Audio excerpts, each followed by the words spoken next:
City Fire Department. Yes, I need an ambulance. Yes, ma'am. To what location?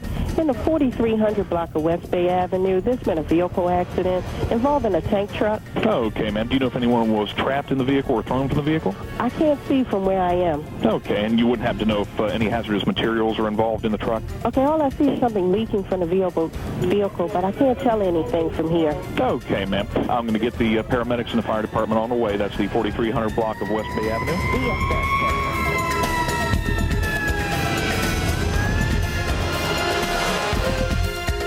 Hazardous chemicals are a fact of modern life. They are used in manufacturing and industry. They are transported over our tracks and roads.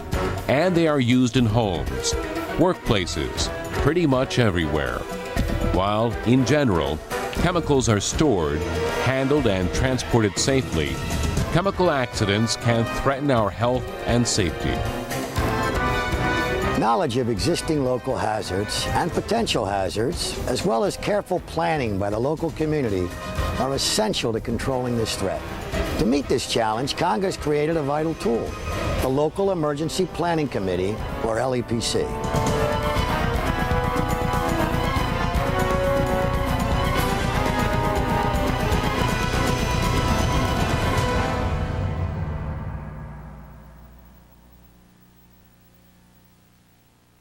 What was the genesis of the reduction of risk idea?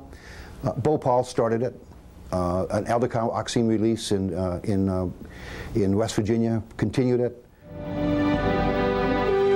In 1984, a pesticide plant accidentally released a cloud of deadly methyl isocyanate gas near Bhopal, India. Thousands of people died and many more were injured. People quickly realized that a disaster like Bhopal is possible in this country as well. Institute West Virginia demonstrated that potential when a chemical plant leaked aldecarboxene gas in 1985. The leak injured 6 workers and sent 134 area residents to hospitals for treatment. It wasn't just the leak and the injuries that caused concern. In addition, there had been delays in notifying local authorities. A facility representative failed to man the nearby command post, and many people had no idea there had been a leak until they saw or began feeling the gas.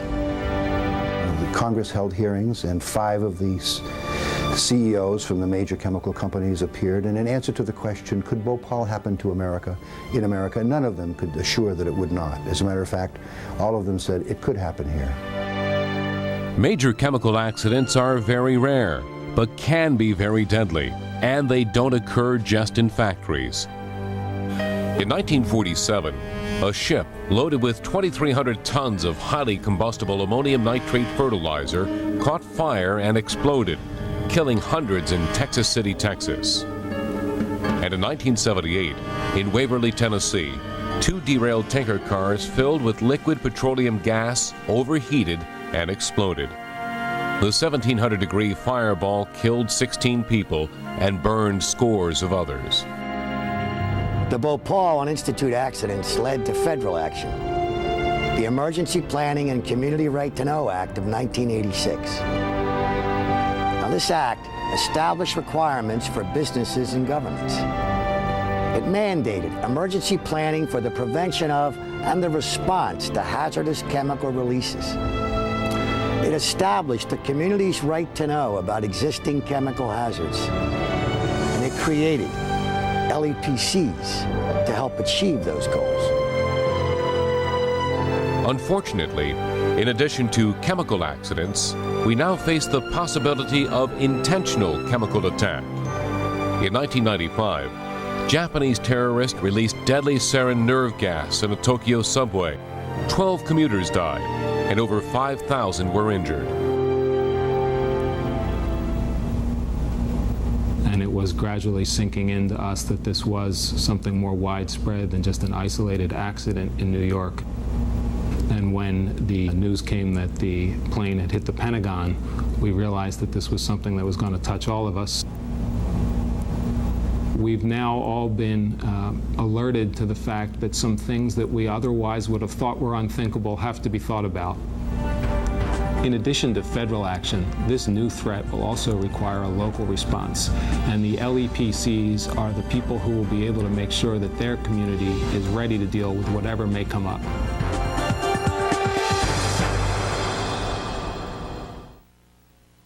LEPCs are community-based organizations which provide three basic things.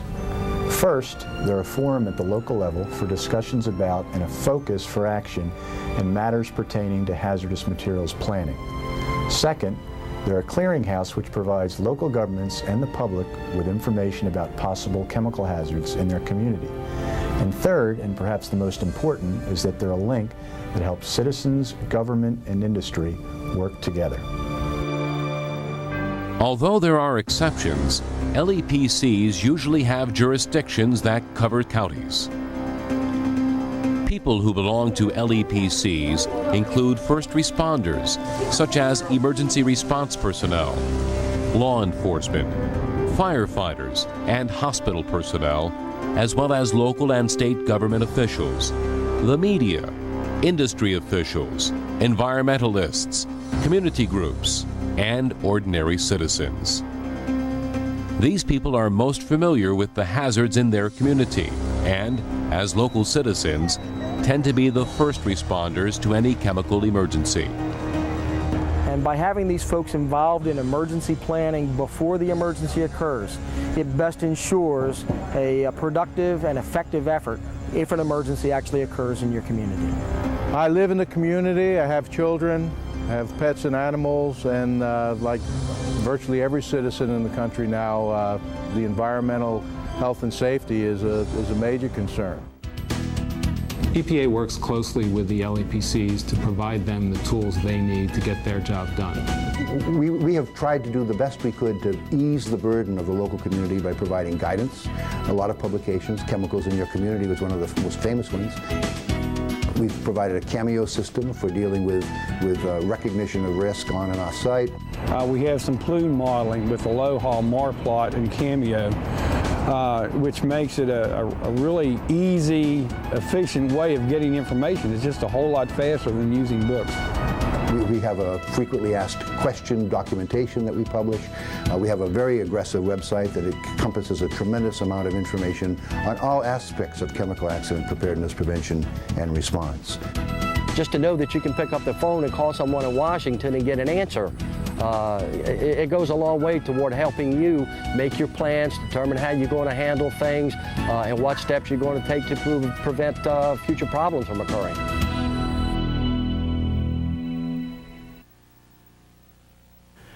In a nutshell, an LEPC collects information about chemical hazards, develops a plan to respond to chemical accidents, and helps see that the plan is implemented and works.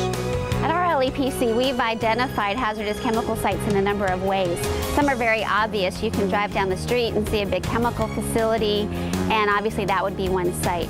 We also do get the Tier 2 reports. We get those, review those with the hazardous chemical reporting, that type of data we get from companies.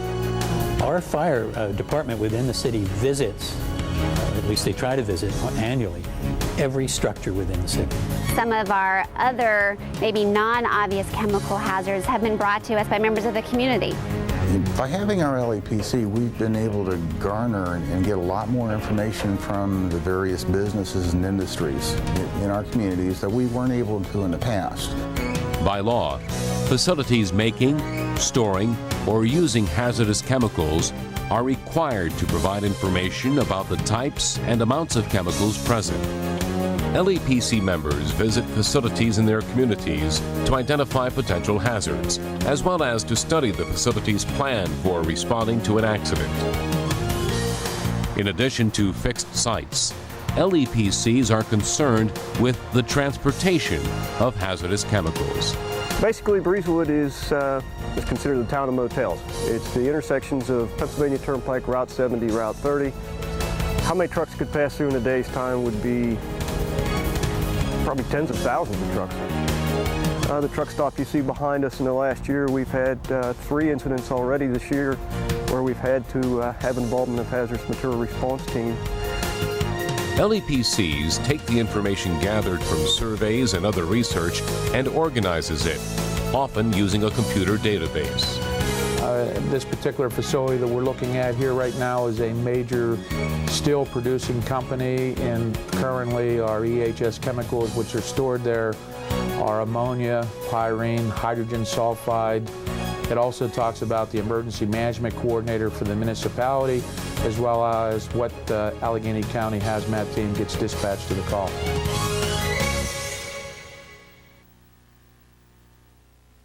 One of our designated tasks is to prepare and update the city's response and hazardous material action plan. Any LEPC in the country should have a strong emergency response plan. The plan is the core to deal with chemical emergencies.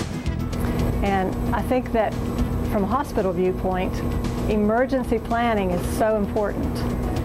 The plan is not a book that sits on the shelf. The plan is something that has to be a living document that we all go by. Emergency management plans reflect the unique character of each community. Hazardous chemical response plans are often written as an annex to a larger multi-hazard emergency operations plan. The annex covers all of the special concerns and procedures that are unique to chemical accidents. A representative cross-section of LEPC members writes the emergency plan. Fire, police, medical, hazmat, and scientific personnel, as well as ordinary citizens, all contribute their own unique expertise and perspectives. Local facilities with hazardous materials that are covered by law are required to provide any reasonable detail of information needed to develop the plan. Computer database and mapping programs are essential tools that help emergency planners organize the data collected, as well as anticipate potential hazards.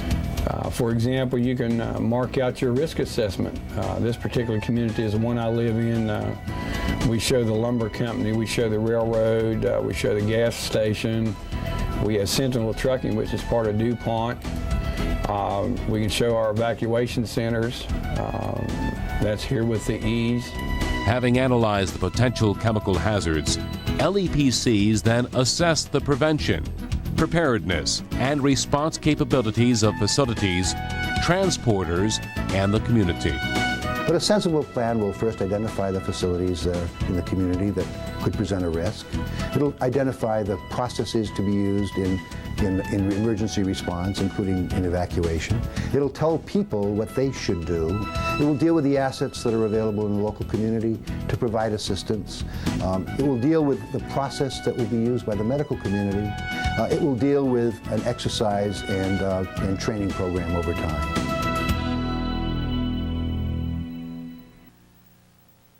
An emergency management plan is evaluated and kept up to date through the regular collection of new data, by a review of actual responses, and with the running of exercises. The key ingredients to having a good, effective response plan is to be able to drill it, to get the responsible parties involved to practice the plan, whether it be tabletop or it be a field exercise. This is Terratown. Terratown is a recreation of Anywhere USA. Basically what we use Terratown for is to simulate areas throughout the United States, not any one area in particular. And what we do is we allow emergency response groups to come together to simulate possible incidences or experiences that may occur inside their town. Full-scale scenarios, such as this one involving a train wreck with a truck and a van full of children, can require the participation of numerous community responders. By having picked out the most hazardous chemicals, responders can train for the worst-case scenario. And if they are prepared for a worst-case scenario, they will be able to handle less serious challenges. Then you can come back and refine and work on the plan and make it better for all the citizens. And our LEPC has taken on the attitude that our job is to not write new programs, but try to enhance existing ones. In June 1997, our fire department had the opportunity to respond to a train derailment that involved hazardous materials. There were several LEPC agencies, members, groups that responded to that emergency from the private and public sector. And had it not been that we all get together on a monthly basis and train together and meet, that it would have been a whole lot more devastating than it actually was. The facilities that handle and store hazardous chemicals are often active members of LEPCs and can provide many useful resources.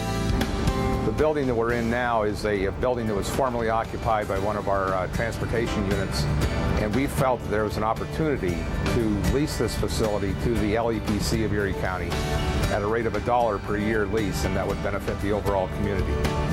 And the mutual aid includes things like manpower, expertise, and equipment.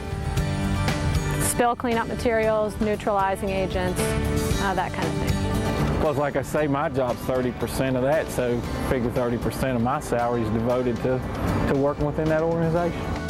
My background is in occupational health and safety, so I think my background in knowing how chemicals will interact and affect humans in the community is essential, being part of the LEPC.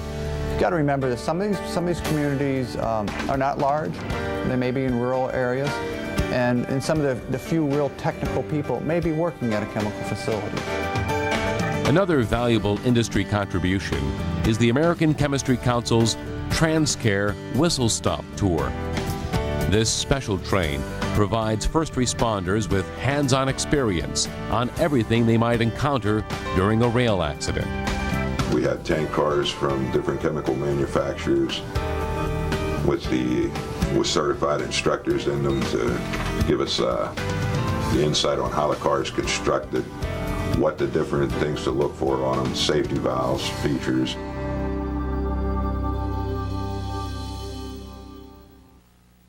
I think there's a stronger outcry for community right to know, to have information about what does exist within the community than there may have been 10 years ago. As the chairman of the local emergency committee, I am responsible for providing that information to you if you're particularly interested in one chemical company. The information is available from the LEPC. They can call down there to our local LEPC office and get information. They can go to the library, they can go to the local fire department, they can go to the local EMS, the hospital. We've had people call in and request copies of the plans, and we've sent them to them. They can get contact information on how they can go to the individual plants and find out details about what each plant is doing. The most important information you can get from our LEPC here in Kanawha County certainly is how to protect yourself in case of an emergency. It is the responsibility of LEPCs to reach out to the general public about hazardous chemicals and to explain what actions they should take in the event of an accident. But education is very vital. That's one of our primary efforts, is to educate the people in Beaver County about the chemical plant that might be in their neighborhood and what happens if there is an emergency there. The people who feel disenfranchised are the ones that you need to do more of an outreach toward. We have a speaker bureau set up that we do go out to different groups from time to time and work with them. We sponsor an oil spill video that we show continually on Channel 31 of the Arlington County network. And we have pamphlets that's in 3 or 4 different types of languages. And we also have a web page that you can find us on the internet. What the Allegheny County LEPC has done in the phone book back in the blue pages, we have 7 pages of information. We produce a newsletter that provides information of what member agencies are doing, what the LEPC itself is doing. And at the back of each calendar, there are detailed emergency information.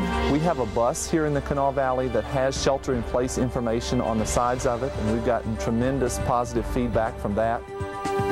LEPC meetings are held to address normal administrative issues, to respond to plans that for some reason have become controversial, and to provide information and to answer questions following an accident. We do ask the public to attend. All of our meetings are public meetings. So if anybody has any concerns, I guess I would urge them to contact LEPC and to attend community meetings like we have. LEPCs have become a vital community resource. Still, LEPCs face many challenges, whether it's uncertain resources, raising public awareness, the growing number of chemical sites, or the specter of terrorist threats. But in spite of these difficulties, LEPC members are a determined group because they've seen what individuals can do to make a difference in their community. And they know the secret to an effective LEPC. That the secret to a successful LEPC is powerful leadership. And to try to make sure your group is as diverse as possible. It's simple. It's a large mix of people from a lot of different areas, a lot of different expertise. Of folks who have already expressed an interest in participating. Citizens, there has to be an active citizen participation. Up there so we can have good representation at every meeting.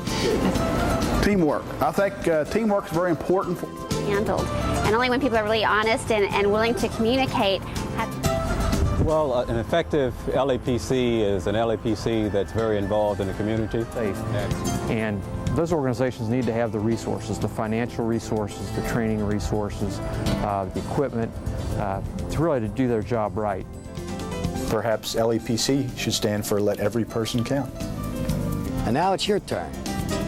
Take advantage of the information available about your local LEPC. See how you can get involved in protecting the very health and safety of your own community. After all, it all comes down to you.